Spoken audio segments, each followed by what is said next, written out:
Hello and welcome to Coffee with Carey.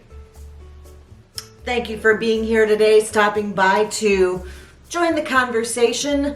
One of my commenters this week left a message asking me to pipe in, give my thoughts on how long does it take to get over a relationship? How do you move on from a relationship that is no longer viable or active? And I had some thoughts on that. It's come up obviously throughout the years with clients, and I thought I would share with you today 7 tips for bouncing back after a breakup. If that's something you need to hear, want to store away for the future, want to gauge against how you handled a breakup in the past, keep watching. That's what we're talking about today.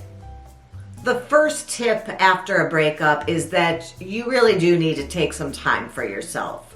Take some time to figure out where you are, reassess, be sad, to lock yourself at home for a bit and listen to sad songs and dwell in your sadness and feel the feelings and relive the relation through the good parts of the relationship and the bad parts, and dwell and give yourself permission to feel the feelings and not have to jump back into action, but to maybe even wallow in it a little bit. If that makes you feel good, it could be a very comfortable and realistic stage of grief. So don't feel badly about that if that feels good to you, although I do believe you need to set a time limit on that. Typically, those time limits would probably be based on the length of time you were in this relationship. For instance, if this is just the disappointment of a relationship that's been going on for 3 weeks or so, you'd have to allow yourself a day or two. If you were 3 months into this relationship, maybe a long weekend or a week. However, on the other hand, if this was a 30-year relationship, be realistic. You're not going to be able to get over this in 3 days. 6 months is not an unrealistic mourning stage for something that's gone on for half your life or more. So only you can determine which of those feels right to you and how long you want to give yourself to wallow and dwell in your misery. But do give yourself permission to do that. I think it really is a helpful stage to accomplish before moving on to the next. And while you're in this stage, I also want you to think about re-examining and reassessing where you are and where you've ended up and where you're going from here. This is about reprioritizing things that are important to you as a single, alone person without having to take couplehood into consideration. It's time to reconnect with perhaps people and relationships that you've let go in order to prioritize this relationship that's now ending. So to reconnect with perhaps friends you've left behind or family, to reconnect with your joy, to find the things that maybe you aren't putting the effort into anymore because of this relationship, but things you really truly enjoy. Maybe it's dancing, maybe it's painting, maybe it's just going for a walk in the woods on Sunday mornings alone with your thoughts. Whatever those things are to bring yourself happiness and joy and peace, those would be great to re-examine and try to get back to those. And while you're doing those 2 stages of grief, I want to remind you to take care of yourself in a very physical way. Not just spiritually and mentally and emotionally, but make sure you're getting enough sleep. Make sure you're not staying up all night watching old sad movies or listening to sad love songs, but that you're eating well to sustain yourself. Maybe it's time to break out some new healthy eating habits for the new you. Make sure you're taking that walk that we talked about. Maybe you're reading something to grow your mind, or even maybe a book about relationships or how to have a great relationship. Next up, I was thinking about the fact that some people are much better at being able to compartmentalize parts of their lives or relationships in their past, or even feelings that they don't want to hold on to long term. I don't know if that's something that you feel would be healthy for you. It works really good for some people. I like it in certain circumstances to deal with something, to really think it through and figure out my role in the situation, but then to set it aside, lock it up, and put it away. And what I really want you to do while you're examining this is to figure out what role you played in the end of that relationship. Relationships are never one-sided. It's never, typically not anyway. I know some rare circumstances where it truly was one person who set the whole thing on fire and walked out. But for the most part, the end of a relationship is because two people couldn't figure out how to make it work for multitudes of reasons. So examine that, take a look, and learn from it so that you don't make the same mistake you did the first time. And then don't torture yourself with it, but set it aside back in the box and put it away. You don't have to like double lock it in case you needed to pull it out to refresh your memory in the future. But we don't want you constantly looking through this box for the next 6 months or so while you're getting yourself back up and back out there. So that's kind of what I mean by compartmentalizing. Number 4, some people really need that grief period, others not so much. So check in with yourself and know how you feel about it. You may be a person who would feel much more confident at this point and feel more comfortable jumping right back up on the horse, right? Not going to keep, the horse knocks you down. You're not going to let it deter you from getting right back on so that you develop some fear or phobia of riding a horse. You perhaps want to get right back out there dating and start to meet new people very quickly after this most recent relationship is ended. I think it really truly depends on how vested and how serious this relationship was once you've examined it and done some of that mental work around it. Sometimes you may just realize that just wasn't ever going to be the one, and you can let it go much more easily than you can if it was a 25, 30-year marriage. That's obviously probably going to take some therapy to be able to wrap your head around that and to be able to feel yourself again and feel confident again, which brings me to my next point.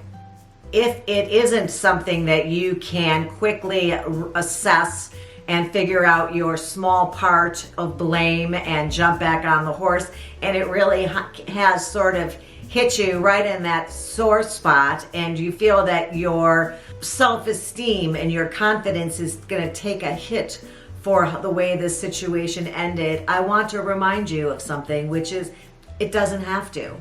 And that choice truly is up to you. So you can choose to allow it to wound you in that way.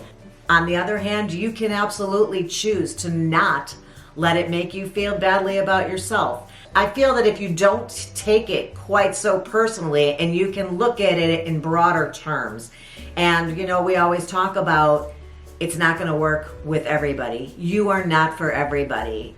You are not the be-all, end-all for every person you date or even every person you marry. I'm not for everybody. Not everybody's going to like me. And that's going to happen. And is that my fault? No. If you don't want to be with me, set me free. And I can appreciate that. And I'm not going to let it wound me emotionally and make me question myself and my worth. I really do feel that I would want to get back out on that horse and start meeting new people. Not necessarily to rebound into something super serious, but to just be out there and enjoying myself, meeting people, and allowing myself to put that in perspective and realize that this person who I'm no longer with is not the only person out there. Number 6, I want to remind you again that this is a gift, so take it as that for sure, and allow yourself to not get stuck there, right? You are now free to grow and be and move on. So if you can look at this truly as the gift that it is, as an opportunity, and find the positive in that situation, that it is a positive for you to be able to pivot and find out your new path, your new journey in life, that really feels so much more healthy than being stuck and allowing yourself to be the victim in your life story. you're writing the story of your life with the choices you make. Why would you choose to write yourself as the victim? And number 7, finally, I wanted to remind you that there is no right way to grieve or be sad or to move on after the end of a relationship. Everybody's different. They have to find what works for them, what makes them feel better. You may never want to go back and listen to your song over and over on repeat. It's different for everybody, and I encourage you to check in and listen to your head, listen to your heart, listen to what your gut is trying to tell you. But to end this episode, I did want to share with you a few things that I feel are not in your best interest that I would avoid if at all possible. This is a list to end with a few don'ts. Number 1, I think it will make moving on so much easier if you would choose to not look back at this relationship that is over and focus on the good things, the things that you really miss. Much better, much easier to focus in on the things that weren't working, the things that were not compatible, the things that didn't make you happy or bring you joy. That's going to allow you to move on much more quickly than hanging on to those moments that filled your heart and made you feel that this was the right relationship for you, because we've just learned it isn't. Number 2, this is not the time to try to become friends or maintain some type of a more casual relationship with this person. I really think this first year or so that you must move on and keep distance from this person unless this is a person that you share children with, in which case you've got to learn to be able to be kind to each other for the sake of the children and sincerely just be nice. And in that situation, that really does take some maturity and some next level commitment to putting kids first and putting your feelings on the back burner. So if that seems like something you would struggle with, or you are struggling with that, I encourage you to talk to a counselor and see if you can get some help in that. I think the payoff in that situation of being able to maintain a friendship with this person who is a co-parent to your children is invaluable. So that's my opinion. I believe that that is true, that my own feelings came in way down the line, but behind my children's happiness and comfort level and what that would mean for their future and their future relationships. So something to think about for sure. And number 3, if you're breaking up with this person and you want to be able to move on in a reasonable amount of time, do not look at their social media.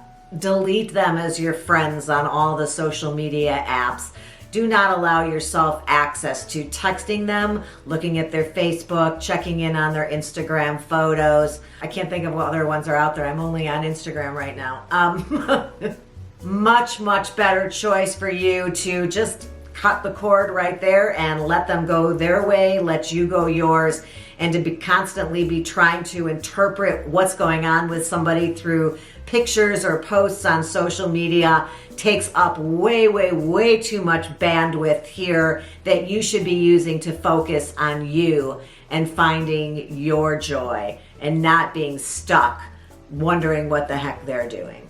I hope you found these tips helpful and or interesting if you're not going through that right now. Something maybe to file away in the little mental file cabinet there in case you ever need to impart this wisdom to a friend, or hopefully not yourself, but it'll be there.